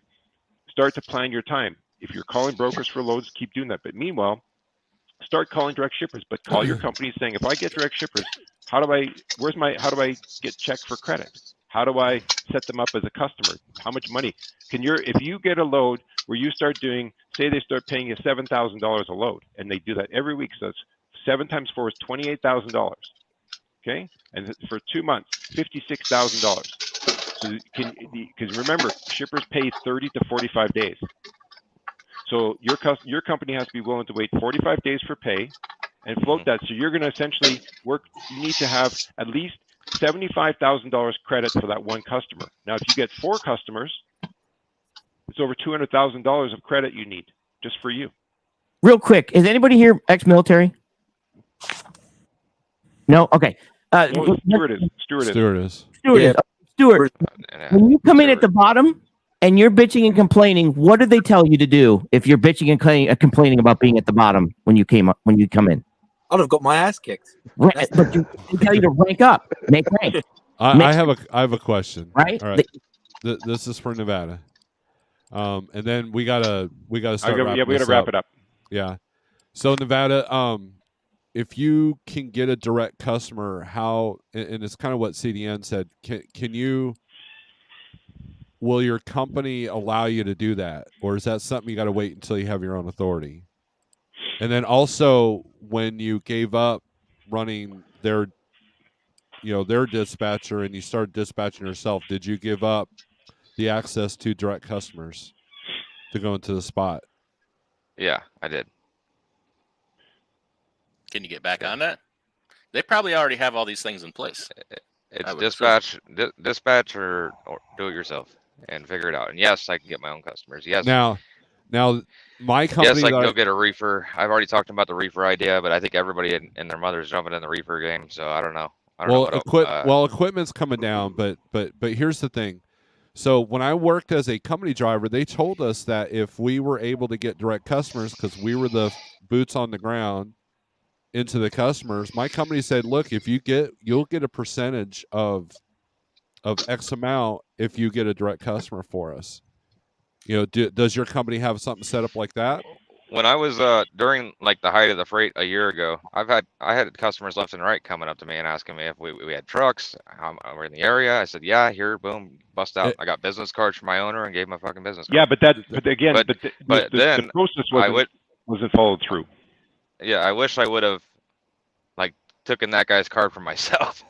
See, a lot of people don't realize this. As far as like what basically, I get what you guys are saying. Yeah, go out and figure it out yourself. We're not saying go out and figure yourself. It's not the broker's fault, and I didn't come in here saying it's the broker's fault. No, Nevada. What I'm saying for your purposes, in my mind, and from just an outside perspective, is I understand the frustrations because the market's low. It's the issue that you've never done sales. Like those cards that you handed to your company. Can you call your company right now? Did they follow up on those sales leads? Did they actually book them? Are they currently active customers? The people that handed you cards, is your company getting those leads that you handed to them? Did someone actually follow up? One of them, it went to a phone, and it just rang and rang and rang, and nobody ever answered. But you had a business. So the point is, the business, like you don't even know the sales process. So until you've done that. Like I can't be an expert to tell you about slack adjusters. Do I know them? Yes. Do I know lots about trucking? And I could sound like I'm really knowledgeable, but I'm not, right? I mean, I had to look after my little mini fleet of trucks when I was working for Coca-Cola in a remote town. I had to manage my sales and the maintenance. I had to deal with all the maintenance of it. So I had to schedule around. So when it was peak seasons, I had to figure out how to keep the trucks rolling during those times. So I have some of the knowledge. When I was a bulk manager, I had to manage weights and fleets and working with dispatch team to make sure that I'm getting all the freight out.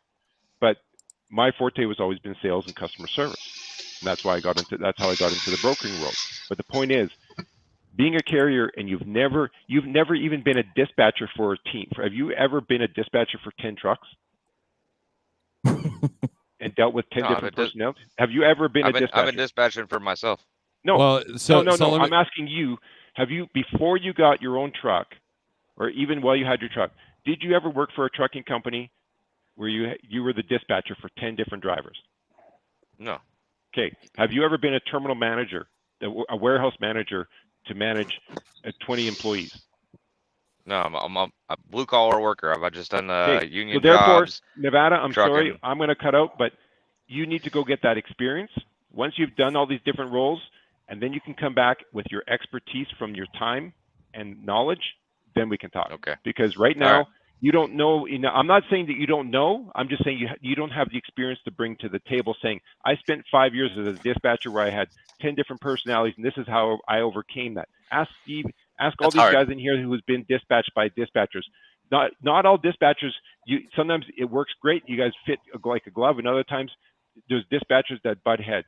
But you need to come to stand out in the public media and say that this is a problem, but yet you don't actually have a solution to it. That's this. The whole summary is this: we can complain all day long, and if it makes us feel good to do this, then great. If it takes the stress levels off, that's why I'm called the punching bag. I'll take all that. But to stand out here and tell people that brokers need to do this and this and this and this, and you've never done that role, like if you worked at a brokerage and then left the brokerage to become a carrier, and you spent time, you were managing brokers and you actually trained, until you've actually been a freight broker agent and then actually trained another freight broker agent to be successful, trust me, you don't have a clue how long it takes. If I sat down and trained you, and like I said, there's good brokers and there's bad brokers, and record profits in the brokering right now. And while drivers are out here struggling to pay for trucks in their fields, and people are having to shut down, and I feel the heat, I feel the crunch. Yeah, but what are you doing to change that, though, Nevada? Can I ask you that? Like, honestly, I'm not picking on you. Well, I was thinking about getting a billboard going to my congressman, putting 75% for the brokers, just like a real estate agent, maybe stand out there and have free trophies. I mean, I'm sitting here having a discussion with you, and it's like, you're gonna die with that shiny thing, aren't you? Hang on. Record profiting and brokering also could be warehousing, could be cross-docking, could be drayage, could be overseas. So when you just see record trucking and brokering, it's not just me putting on your truck. Right, like maybe I don't know this Nevada. I'm not here to judge your business, but maybe if van rates are not where you want them to be for your business, maybe it's flatbed, because flatbed you have a lot more. You can get more money. No, I'm having to make it. I'm being forced to make a change, because I mean, this is 6,000 miles. I'm operating at 217 or 216. It comes out to 13 grand. It cost me over $6,000 in fuel. I'm fucking $1,500 in carrier cost, payroll, and I'm paying a team truck for a whole week $2,000, which is unrealistic in this market. Yeah, that's just the reality of it. So if you're at 216 a mile operating costs, your costs are your problem. No. That's what I'm making. That's what the load pays. Yeah, but a lot of what I'm hearing, a lot of the comments Nevada has made, and I've been there myself, blaming brokers, but it's my own frustration because I'm not running my business its potential in cutting back on costs, and profiting myself, because at the end of the day, look at a load board, right? Someone's moving that freight at that price. That means someone is moving it and still, I would hope profitable. It's still profitable. Okay, so you're making your problem someone else's problem, right? When you make them comments, and it's not fair when you do that. And I think that's where Rob gets frustrated, because the stuff we can do to better ourselves, but we just want to point fingers. There's another thing. Don't throw stones in glass houses. And Rob made the comment one of them that we don't have all the answers. You're absolutely right. You're damn sure right. But I guarantee you the government doesn't have the answer for this either. You will get more useless, nonsensical, harmful regulation out of this than what you're looking for. Here's one thing. I see you guys shaking your head because you've seen this before. Sorry, Snorelord. Yeah, you guys have seen this before, and you're just like, here we go again. Everyone's gonna come out with the hate for the brokers. Like I paid attention and heard you guys say that. So, you've heard me say there's like bad brokers out there. Yeah, and there is, and this is just a fresh face looking at it. So I mean, but Nevada, I'm not going to run with this or make videos bashing truck. Nevada, I brought this up yesterday. I want Snorelord to finish what he's saying because I did cut him off. Sorry about that. The time to negotiate with direct shippers was last year when everybody was making the big money, but greed keeps people from doing that because that's exactly what the mega carriers did and the mega brokers did. They came in and said, hey, are you tired of paying $5 a mile for this stuff? We can get it down for $3.25. And so that reduces the capacity or that reduces the amount of loads in the spot market. And now the contract guys are making more money right now because they used our high prices to negotiate their rate. And now they're making the generous rate and we're working for scraps. That's how it works. So anybody that says you need to go out and get direct shippers, that should have been done last year when the rates were even Schneider had the last time the spot market turned down back in 2019, the beginning of 2019, they had an ad on Sirius XM that said, drivers, the spot market got you down, come back to Schneider. And they even sent all of us ex-ICs a letter. I did a whole video on it. And they're doing that again, Snorelord. Are they? So the time to negotiate that was last year. So now everybody's being reactive instead of proactive. You know, and that's kind of what part of the problem is we react due to emotions and when you react off emotions, you don't understand the full level and the depth of what this industry is. That's where you start seeing people struggling. You know, what you're asking for is a Band-Aid over a bigger issue that you're having that will not fix your issue. That's like, you know, getting a stomach bullet wound and putting a Band-Aid over it and hoping that it helps. That's not going to make anything better. And so if your carrier allows you to negotiate and you can learn some negotiating tactics and you can learn to get in some great shippers, because there are people in this chat, there are people on the screen that have done that and they're doing that. And so I know people that like, you know what, I hate brokers. So guess what? I'm not going to rely on them. Let me ask Nevada this question. Nevada, on a daily basis right now, how many either emails or phone calls are you getting from brokers asking for your team truck? One. I'm on a couple of these UPS. On a daily, are you getting one email call or 0 calls a day? Not daily. It'd be like several times a week. Okay, so that's step one. Yeah. That back to August 26th, if you had been implementing the email I sent you and started building a database with every load that you've done, because my point is this: a broker job goal is when a shipper says, we got this new customer that we just secured X amount of pounds of freight that's going to require 5, 10, 12 trucks. Who are we going to call? And if they're having a little boardroom meeting or a back warehouse meeting, the salesperson comes in and says, yeah, woohoo, I just won a thing. I want it that they call Rob. Mm-hmm. Or DIY wants it that he calls, or Sage wants it that he's the person called. So my question to you is, in the time that you've been dispatching, when I sent that email back in August, that's one tool. It's not the only tool. It's one tool. What have you done for yourself so that brokers, when they get a team load, you're the first person on their mind? And the other question is, how many of them that you have on first name basis that you know how many kids they have, their favorite football or basketball team, what their favorite drinks are? No, and I've been doing this for 4 months, not right. 4 so years. So that's what I'm saying. Knowing their kids really, or something like that, really or having a buddy that does it. Does your truck have, like we look at Steve's truck picture behind him right now, it's a big white box. Does your truck say need team drivers, call 1-800 something? Do you have a big logo on your truck? That's marketing. Your truck is the biggest boat. What do you think? Why do you think Coca-Cola trucks have logos? That was their philosophy. It's the biggest moving billboard they could have. That's why every Coca-Cola truck is not white box. If you see a white box at a Coca-Cola terminal, that means that they rented it out. Anything that Coca-Cola I did start doing a little bit, I guess you could call it marketing, going into like Facebook groups of carriers, brokers, load boards, and stuff like that. And, yeah, but that's only a small part. But what about like, do you have a website that advertises that if someone searches Teams, that you hired a Google expert web company that has set the algorithm so that when there's Teams, your company comes up? Have you set that up? Do you have a website specific for your team service within your company?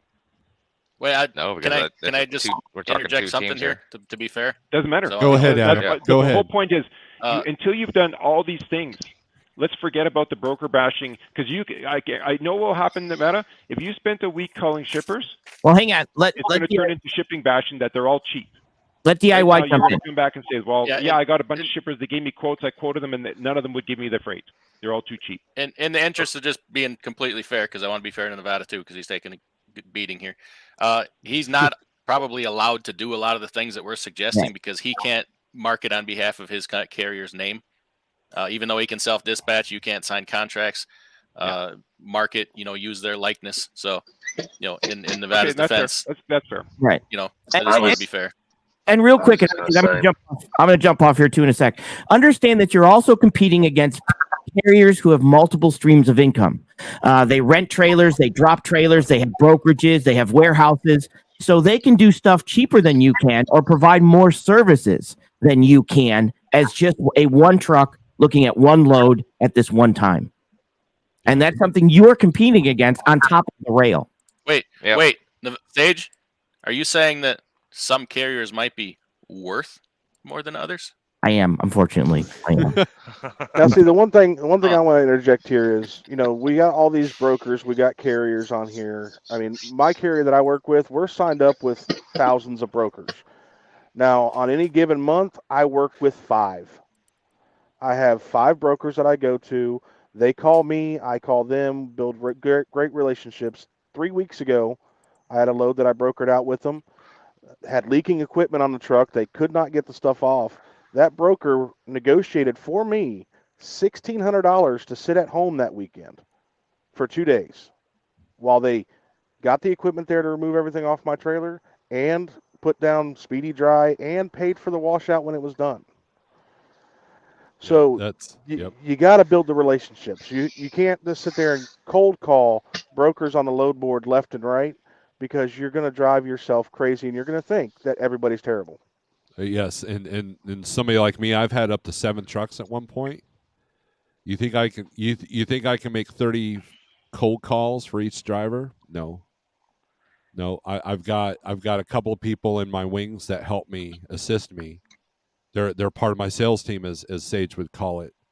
And right now I'm at 4. Because 2 are down because they're trucks, but it's and I'm getting ready to call a direct shipper for one of the carriers our dispatch here after, because I got to wrap this up, guys. Yep. So there's a lot of elements in Nevada. I want to thank you for coming on here and putting yourself out there. And there's a lot that we all can learn from each other. And the whole broker versus driver thing. You've got DIY who's on both sides.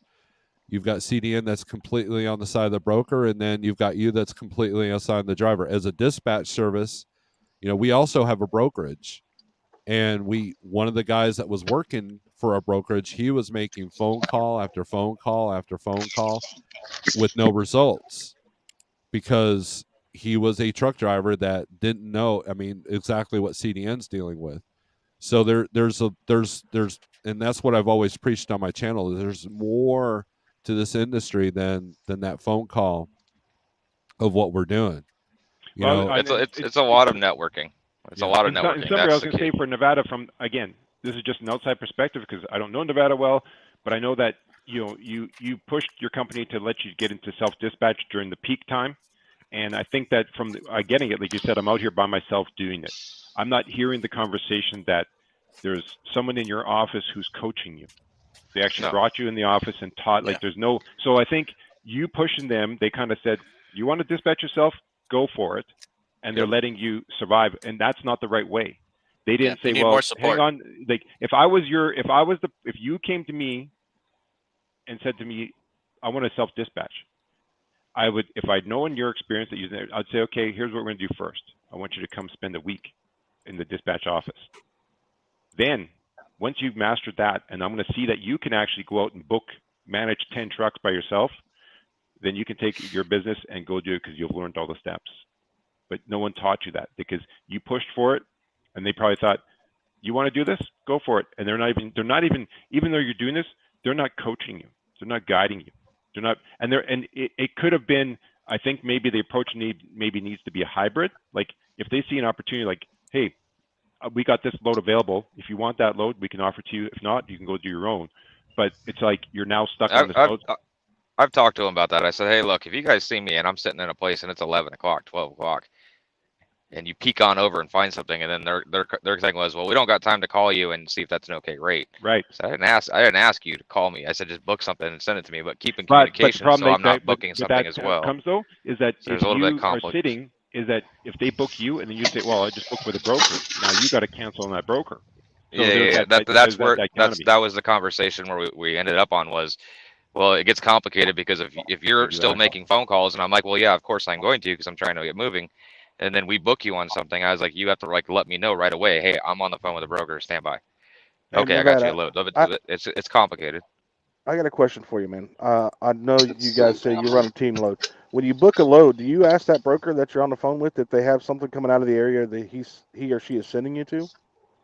Yeah, you know what the answer is every time? I don't. That's right. I know, and I agree with you, Nevada, because I'll be honest, half the time if you ask me, I'll say I don't. Because I spent so much time getting that load going one way. That's what I've talked about on here. That's called the Chicago model. So, but anyways, like I said, I'm not here to knock it down the bed. I was just, your no, we come in here and have a respectful. You're not the first one, and know that I'm very carrier driven. Like I respect the drivers and I fight my customers for the drivers as much as possible. So it's nothing against you, but we've been down this road before with the broker bashing, and I'm saying I have no problem being broker bashed. If you see us doing something wrong, but I want that it's your experience and expertise that you're bringing to the table to show us a different path and a different way. When you do that, then we can start making changes. Yeah, CDN's tired of your crap, Nevada. Listen, thanks, guys. I'll let you go. I think it's a good conversation. Rob. It wasn't to come in here and bash or have a heated shouting match with one another. No, this is a conversation that needs to continue to happen so that people can understand more from the broker's perspective and the drivers. But I think both Nevada, your frustrations are out there. You need to find, like, you got Stuart helping you to teach about the load board stuff because he is quite experienced about that.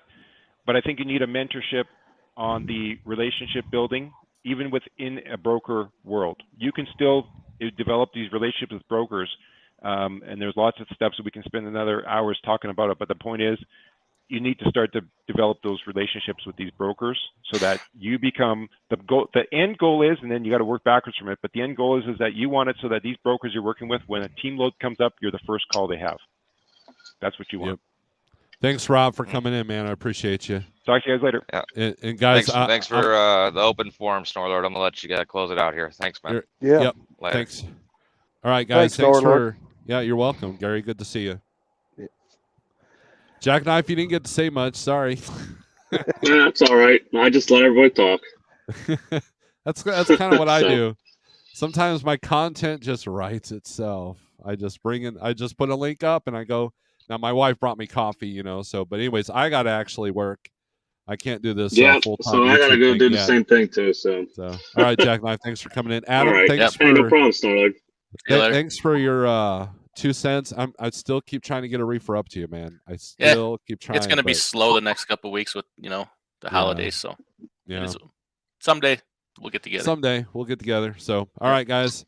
Take it Thanks for coming in. And that's how we network, right? So guys, thanks for watching. Open your eyes, open ears. Think outside the box, situational awareness. And with that being said, thanks for watching. Strength for today, hope for tomorrow. Peace.